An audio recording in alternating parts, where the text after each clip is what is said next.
Thank you, Deputy Speaker.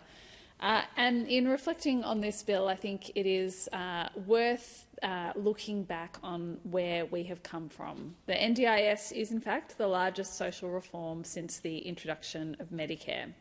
It has fundamentally shifted the way we support people with disability right across Australia. The NDIS has been transformational and indeed life-changing for more than 640,000 people with disability, including for the very many across our country who have, under the scheme, accessed support for the very first time. As I said, it has been life-changing for people with disability, also for their families and for their carers, and that includes for people in my community. And so it is our responsibility, the responsibility of all of us in this place, to ensure that the NDIS supports the best social and economic outcomes possible for people with disability now and, importantly, for future generations to come. Those of us here now are the custodians of what is this life-changing scheme. It is our responsibility to ensure that NDIS is effective, sustainable and provides appropriate support to those who need it most, both now and into the future. And that is, of course, what this bill is all about. It delivers on our government's commitment to participants and their families and carers to restore trust in the NDIS and to ensure its continued success now and for many years to come. At the last election, our government said to people with disability and the disability community that we wanted to work alongside them to deliver essential reforms to make sure that the NDIS was on track, to make the NDIS a priority and not penalise people with disability for wanting to live whole and fulfilling lives. We made a commitment to having more people with disability on the NDIS board, and of course we have appointed Australian Paralympic legend and disability advocate Kurt Fearnley AO as chairman. We made a commitment to conducting a thorough and independent review of the scheme from top to bottom, and that was completed at the end of last year. We have said that we will make sure that money is going to where it should be, to supporting NDIS participants. And importantly, we've said we're committed to making the NDIS sustainable so that future generations have access to this life-changing scheme in the way that participants today do. This bill is for people with disability and for the disability community. It does reflect their ideas, their voices and their experiences. It is for the more than 4,000 NDIS participants who live in my electorate in Jagga Jagga. It's for the more than 640,000 participants right around Australia. It's for future generations who will rely on the NDIS to achieve their potential and to lead the life they choose. And importantly, it's for families, carers and supporters as well. Deputy Speaker, whenever I talk about the NDIS, I do think about the introduction and rollout of the scheme in 2013 under the Gillard and Rudd governments. And I have spoken in this place before about the privilege of working directly with the Minister responsible for the NDIS, my predecessor as a member for Jagga Jagga, Jenny Macklin. In her valedictory speech, Jenny rightly described the NDIS as the biggest social reform of our generation. She is enormously proud of it, as I know all of us on the Labor side are. Minister Shorten, Prime Minister Gillard, the people who ushered this scheme into the Parliament and into our nation. The need was and remains great for this scheme. And again, I reflect on the needs we saw at the time. Parents caring for children with disability with no end in sight, worried about what would happen next as they aged, worried about who would take on that responsibility. People with disability waiting endlessly for support and for supports that were not tailored to their need on a waiting list for a package that didn't meet their unique needs and that often took far too long to come. Right across the country, stories of needs not being met, of people not being understood and of families leading really quite desperate lives. The NDIS has changed a lot of that. There is still more work to do, and that is what this bill does. Rightly at that point, people with disability, their carers and the people who work with them came together to demand better of the Australian government and of governments right across the country. And as the Prime Minister Julia Gillard said when introducing the NDIS in 2013, the scheme is ambitious, necessarily so, because more than 400,000 people are living with significant and permanent disabilities, because carers are required to stretch the bonds of obligation and kinship past breaking point, because the nation's being robbed of the human and economic potential of people living with disability and the contribution they can make to our shared future.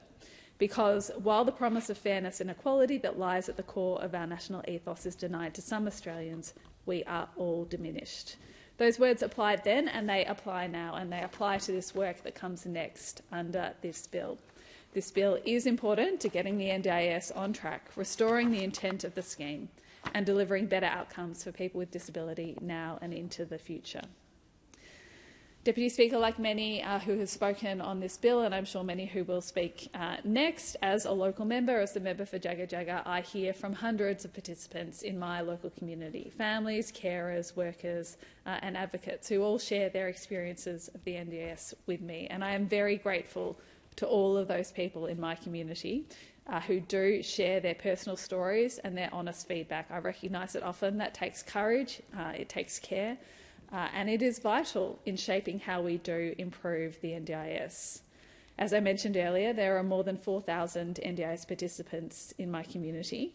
40% of those people are aged between 0 to 14.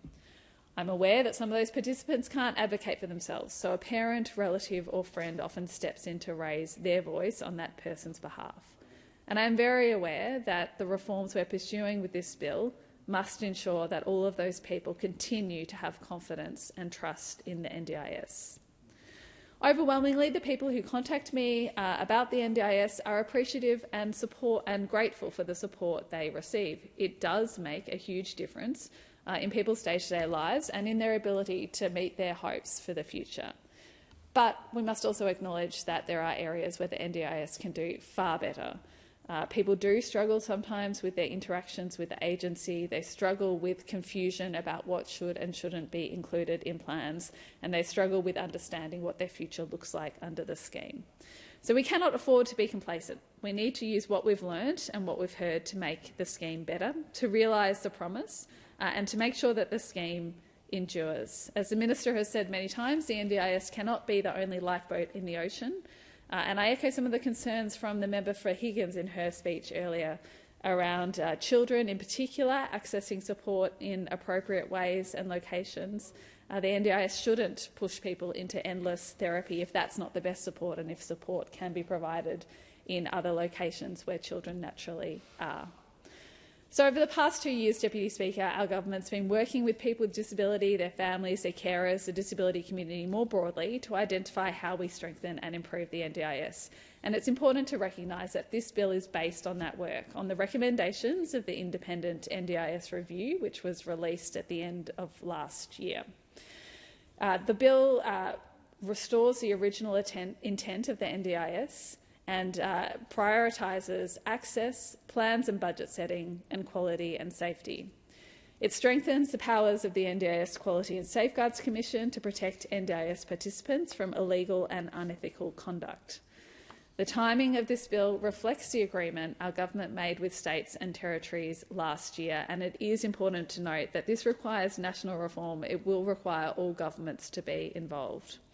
The overriding principle behind these reforms is to put people back at the heart of the NDIS and ensure every dollar in the scheme reaches the participants who need it. The bill will be supporting the creation of a distinct early intervention pathway for participants who can have their needs best met by an early intervention approach, such as children under the age of 9 or those with psychosocial disability or progressive conditions. It will be improving participant budgets, making them flexible, and providing more straightforward information on how the participant or their family can spend them. It will be improving the NDIS Quality and Safeguard Commission's ability to administer compliance and enforcement powers. Deputy Speaker, as I said, the bill is very much informed by the work done by the expert panel last year. That review panel was led by co-chairs Professor Bruce Bonner-Hady AM and Miss Lisa Paul AOPSM, and they examined the NDIS's design, operations and sustainability, making 26 recommendations and releasing a very comprehensive report that did reflect the serious care and time that they took to talk to participants, people with disability, their families, carers and the broader disability sector. And I do think it is important to note the level of input that went into that report. The panel did travel to every state and territory, including regional and remote communities. They heard directly from 10,000 Australians. They worked with disability organisations to reach out and listen to 1,000 people with disabilities and their families. They recorded more than 2,000 personal stories and received almost 4,000 submissions. And in concluding their review, the panel said that they urged all governments to commit to creating a unified ecosystem of support for people with disability. This should comprise inclusive and accessible mainstream services, a thriving foundational support system for all people with disability, and a reformed participant pathway in the NDIS for those needing individualised budgets. The panel also noted that it's in the interest of all Australia to secure the future sustainability of the NDIS. Our recommendations, if implemented as a package, will secure the future sustainability of the NDIS, as well as deliver better support for people with disabilities and a better experience for those in the NDIS. Deputy Speaker, I very much endorse those sentiments and again note the level of work and consultation with people with disability that went into making them.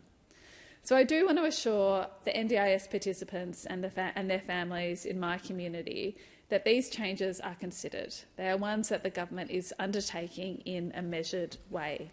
We will continue to put people with disability at the heart of our reforms. We will continue to walk alongside the disability community in making sure that we make the NDIS the best possible scheme it can be now and into the future. NDIS eligibility hasn't changed, plans are still set similarly, and funding is and will remain based on need. This legislation is about ensuring the future of the NDIS, of a scheme that as a nation we should all be proud of. It is not about removing people from the scheme. And I know that in these times of change there can be, of course, a lot of fear and in some cases some misinformation out there. So I really do want to give those reassurances to people in my community and right around the country about both the intent and the actions that this government will be taking. Because all of us on this side of the House are so proud of the NDIS. We are proud of the lives that it's changed. We are committed to seeing it realise its full potential. And in fact, 5 years ago, as I made my first speech in this House, I said that we haven't yet realised the potential of the NDIS. Making it work must involve an unswerving commitment on our part to listen to and act upon the stories and experiences of those who rely on it. I'm really confident that that's the approach the government has taken in drafting this bill. I'm confident it is the approach the government will continue to take as it works to reform the NDIS to make sure that it realises both that early promise and intent and to realise that it is sustainable into the future, providing Australians with disability, their families, their carers, the people who work with them, the best possible options for their lives right now and into the future. I commend the bill to the House.